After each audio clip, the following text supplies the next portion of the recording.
Salut tout le monde. Aujourd'hui, nous avons une Nissan Qashqai 2019, 2 litres.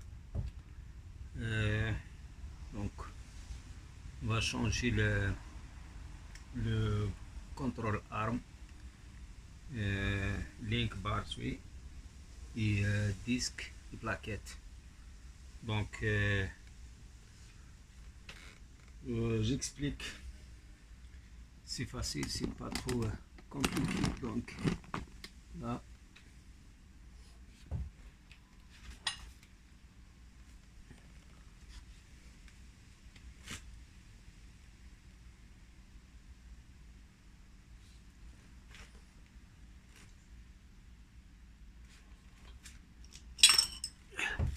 nous avons besoin de quelques outils comme la ratchet bien cliquée, quelques douilles 19, 21, 18, brosse métallique, clé Allen,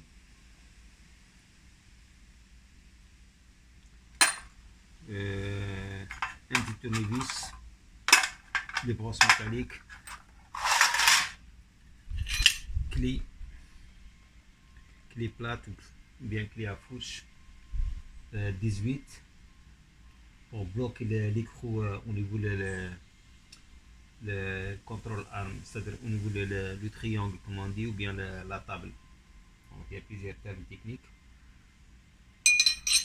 Et aussi nous avons besoin d'un serre-joint, c'est-à-dire pour comprimer. Il y a pas mal d'outils, donc j'utilise celui-là, c'est pratique, c'est facile. Donc là j'ai changé, c'est-à-dire j'ai changé le contrôle arme pour gagner du temps.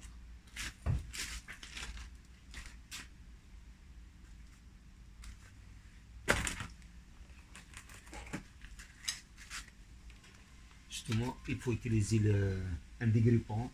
Donc ici nous on utilise le qualité, franchement qualité prix et l'efficacité de ce produit W40 brake cleaner, bien nettoyant de frein. Et parfois on utilise surtout pour les link bar, parce que des fois les boulons ils sont vraiment jamais, ils sont grippés, donc on utilise la torche, un petit chalumeau. Et on a la graisse pour lubrifier justement les pins. Voilà, c'est une pochette sympa. Donc la graisse et la pince Saito, bien la pince à grippe et les brosses métalliques. Donc j'ai pas mal. Voilà, donc au niveau la première des choses à faire, donc parce qu'on va changer les plaquettes et les disques. Moi j'ai ouvert le capot, le hood, et on dévisse le bouchon du maître cylindre pour ne pas esquinter les gasquettes ou bien les coupelles au niveau du maître cylindre. Donc c'est celui-là, l'arme contrôle, ou bien le triangle, ou bien la table, c'est celui-là. Donc vous voyez, ça c'est la rotule.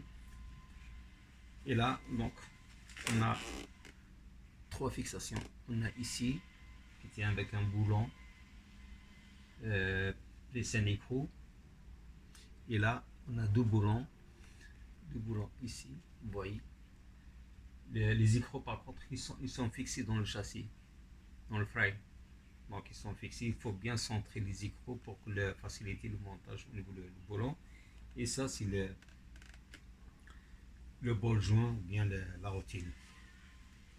Donc c'est facile franchement, juste il faut utiliser le dégrippant pour faciliter justement le desserrage des boulons. Le pli, franchement le pli difficile, c'est les link bars, malgré qu'ils sont faciles. Les link bars ou bien les barres de suspension, parce que des fois, ils sont tellement grippés ou bien jamais. Donc, malgré qu'on utilise la clé ici, et moi j'utilise le moment que je change les links, donc j'utilise les pinces et je le chauffe avec un petit torchon. C'est-à-dire en chauffant le métal, bien sûr, donc le métal il se dilate, donc c'est pour ça qu'on facilite le desserrage des écrous.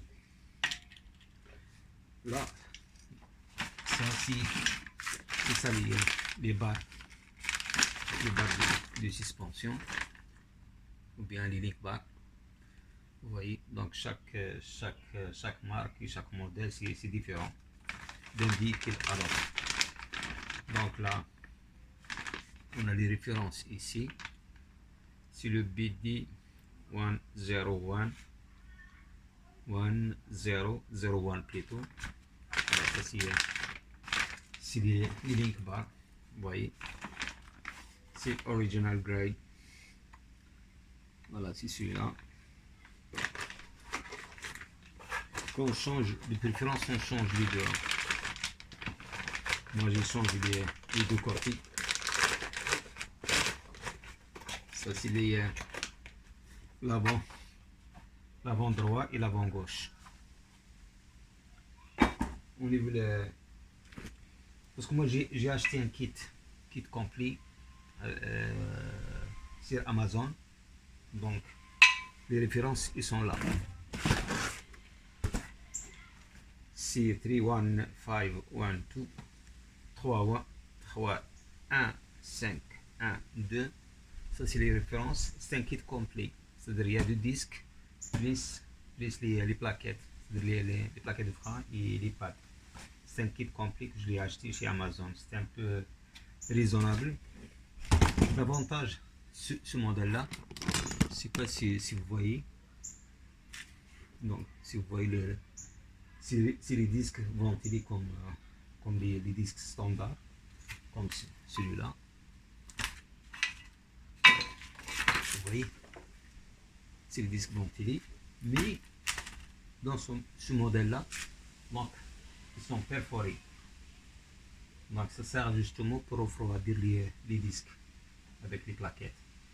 Donc en freinant, donc ça c'est justement c'est comme système de ventilation. Malgré on a le ventilo ici, mais on a aussi les trous dans le disque. Ça généralement on trouve sur les modèles sport. Et certains on trouve aussi des fautes d'urinière ici pour justement éviter la poussière qui s'accumule sur les disques et les plaquettes. Donc c'est ça, donc on a changé la table bien le triangle, le contrôle arm, celle que j'expliquais tout à l'heure, et j'ai changé les link bars, barres suspension, et j'ai changé les disques et les plaquettes. Voilà donc les pads et le rotor. Et quand vous finissez par exemple le montage de ça, il faut tout le temps il faut pomper la pédale. Pomper la pédale de frein, parce que des fois les gens ils oublient de pomper la pédale de frein. Donc la pédale elle n'est pas vraiment comprimée à sa place initiale. Donc elle est dans le vide, autrement dit. Et les gens donc ils prennent la voiture et malheureusement il y a certaines personnes qui ont causé des accidents, soit pour lui, soit pour les autres. Donc il faut pomper la pédale dès qu'on sent un point d'ir. Donc la sensation au niveau de la pédale, elle durcit.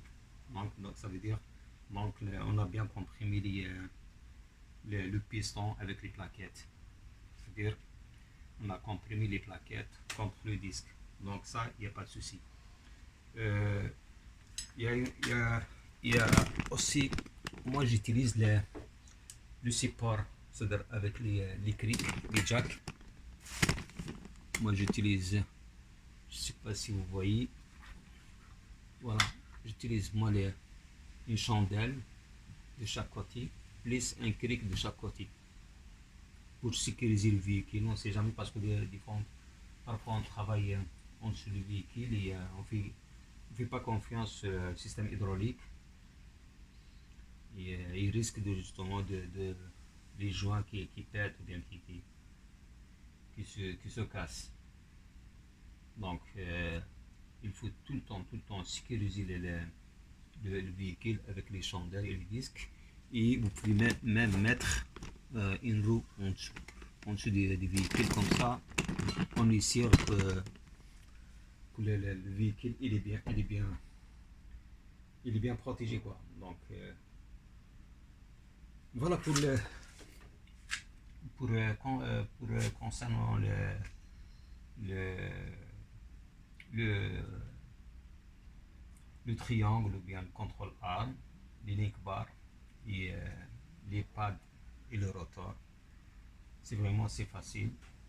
Donc je répète, donc il y a un boulon de fixation avec son écrou. On a deux écrous sur le côté, je ne sais pas si vous voyez.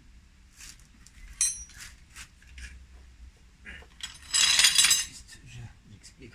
Voilà. Donc il y a deux boulons de chaque. Et les deux écrous ils sont encastrés dans le frame, dans le châssis. Et parfois les écrous ils bougent. Donc ici de centrer les écrous, il faut le tourner manuellement, c'est-à-dire à la main, avant d'utiliser les outils soit pneumatiques soit électriques. Donc il faut faire très attention qu'ils soient bien centrés. On tourne 2 pas ou bien 4 pas au niveau du filetage, comme ça on est sûr que le boulon il est bien centré dans son trou. Voilà, donc pour les plaquettes, donc ici au niveau de la braquette des plaquettes, il faut bien nettoyer avec une broche ou bien une brosse métallique. Il faut bien nettoyer. Il faut lubrifier justement l'endroit où les plaquettes ils se promènent. Donc là, parce que les plaquettes, vous voyez, l'embout des plaquettes, il faut mettre la graisse, soit sur les embouts, soit au niveau de la braquette de caliper, c'est-à-dire le support, je pense que c'est le support des plaquettes avec le caliper. Le caliper c'est le trier, voilà, c'est le trier. Donc il faut bien lubrifier. Il lubrifie aussi les pins qui maintiennent le caliper, les triers. Il faut bien nettoyer. Et parfois on utilise le papier abrasif pour nettoyer pour enlever la poussière. En même temps, il faut nettoyer en dessous les trous, c'est-à-dire où il se loge les pins. Donc c'est question de maintenance tout simplement. Parce que si les pins, les deux pins ils sont jamais, donc force à force, en même temps c'est-à-dire au niveau le piston, il sort mais il ne revient pas parce qu'il n'y a pas l'aide des pins. Les pins normalement parce que avec les pins quand ils ne sont pas jamais, donc le trier il se promène. Donc il faut bien nettoyer, il faut bien lubrifier. Voilà pour l'instant, donc n'oubliez pas d'abonner à ma chaîne Foodil TV et likez s'il vous plaît et commentez si vous avez des commentaires ou bien si vous aurez des questions à l'avenir, parce que je pense prochainement j'ai acheté les plaquettes et les disques arrière. Pour l'instant je suis un peu crevé là, je suis fatigué, donc j'ai changé uniquement les contrôles armes avec les link bars et les disques. Mais la prochaine fois on va changer les plaquettes et les disques. En même temps j'ai changé le filtre moteur. En même temps j'ai acheté le filtre cabine.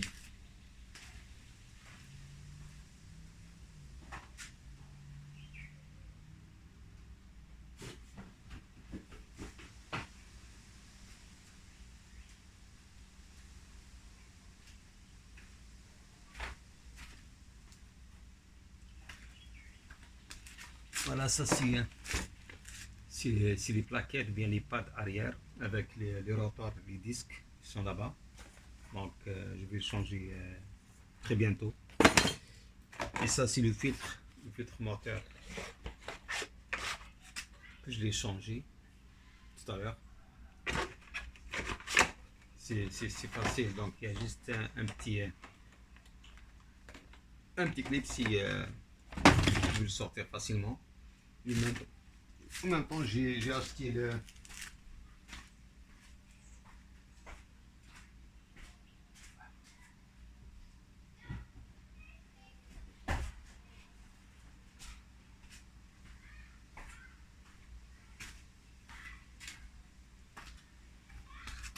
ça c'est le filtre cabine. Le filtre cabine pour Nissan Qashqai. Je ne sais pas si vous voyez les références avec le code barre. Donc CF1393. Voilà, c'est ça. C'est de référence au niveau de le filtre cabine. Vous voyez, les flambants neufs. Donc moi je vous conseille tout le temps, vous pouvez checker, vérifier votre filtre. Parce qu'il y a l'accumule au niveau de l'oxyde de carbone, la saleté, tout ça, des fois même on trouve les feuilles, et ça accumule, et donc on respire malheureusement que les cochonneries, et en même temps l'oxyde de carbone. Donc parfois on sent justement une mauvaise odeur au niveau de la cabine. C'est pour ça il faut de temps en temps 3 mois, 4 mois, il faut vérifier le filtre. S'il est propre, juste vous pouvez le nettoyer. S'il est vraiment sale, donc il faut le changer carrément.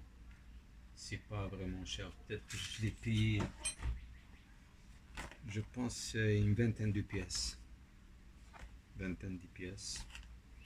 C'est pas pour la santé, franchement, c'est pas trop cher.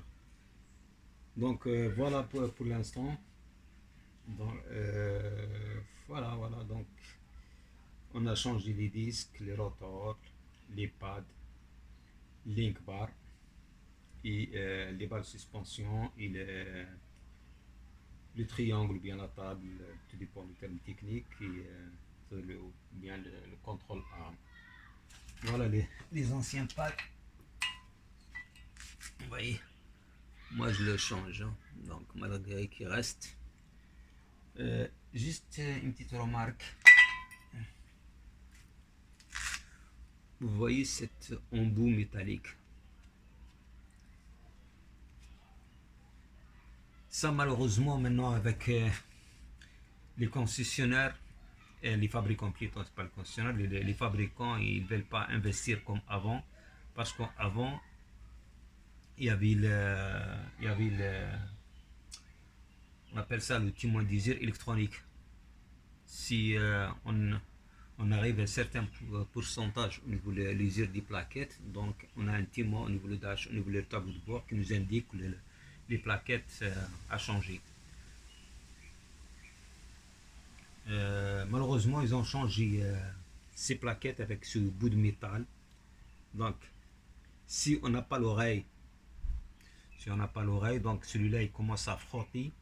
Si on a on entend justement comme un scratch, frottement au niveau du disque, ça veut dire c'est celui-là qui commence à toucher le disque. C'est un témoin d'usure. C'est vraiment, c'est cheap, ça, c'est moins cher. Donc l'idéal, il faut faire attention. Si vous n'avez pas l'oreille, il faut de temps en temps, il faut le ramener chez un garagiste, ou bien si vous êtes professionnel, donc vous pouvez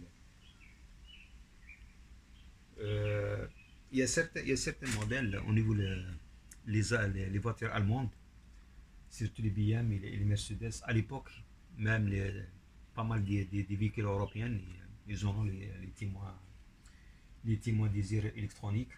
Maintenant, soit les Mercedes ou bien les BM, on trouve uniquement un de chaque côté. C'est-à-dire, si on trouve par exemple le côté conducteur avant, et on trouve l'autre témoin d'usure arrière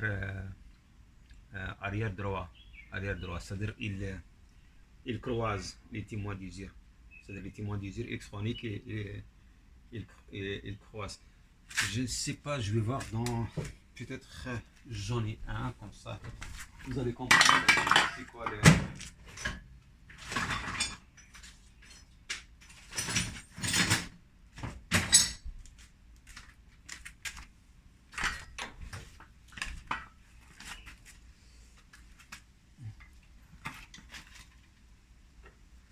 Donc, c'est celui-là, les témoins électroniques. Donc ça, on trouve sur certains modèles allemands, des véhicules allemands, surtout les BM, les Mercedes, et Porsche et compagnie. Donc ça, c'est un témoin d'usure électronique. Donc dès qu'il y a une usure au niveau les plaquettes ou bien au niveau les pads, nous indique directement au niveau le tableau de bord. Ça veut dire il faut changer. Parce qu'il y a un témoin pour le liquide de frein, c'est-à-dire l'huile de frein. Si par exemple le niveau il est bas, il y a un témoin qui nous indique au niveau du tableau de bord.